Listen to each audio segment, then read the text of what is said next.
Okay, as you can see, these have dried. It only takes about 5 minutes or so for them to dry to touch. Need about an hour for them to dry completely. But as you can see how they're kind of wrinkly? And they have like a papery touch to them. Okay, and I mean, that's okay. A lot of people like to use it this way. My gelatin was a little warm, and that's why it does that.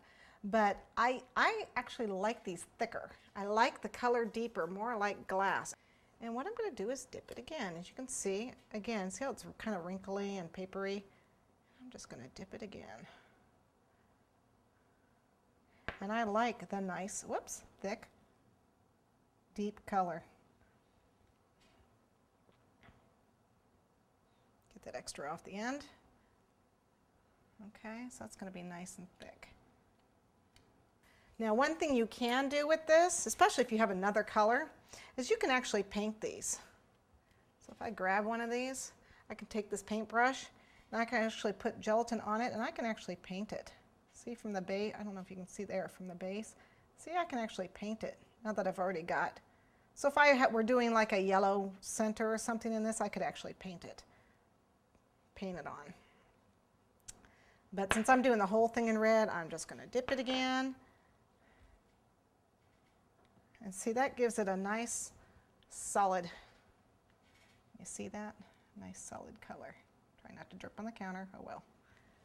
There we go. And I happen to like this double dipping method. Okay, I've got some lemon yellow here, gel paste. And what I want to do is I actually want to dye these stamens that I had, the pearl stamens. I want to actually dye them yellow. And so all I did was mix this, the paste, the gel, with some lemon extract. You can also use gin or vodka, anything with a high alcohol content, and paint them. Because I want them yellow, I don't want them white. Because I want yellow centers to my poinsettias, and it just dyes the wires at the same time. Okay, we'll just do that, and then we'll set these aside to dry. Okay, I'm going to go ahead and fold these in half, like so. Right there, see I folded them, and I just take a wire, a very thin 28 gauge if you've got it. That's got to be one you can wrap. 30 will work, 26 will probably work, what we've been working with.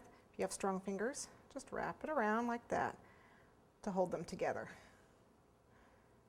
Okay, and then I want to cut that, and I'm going to tape it.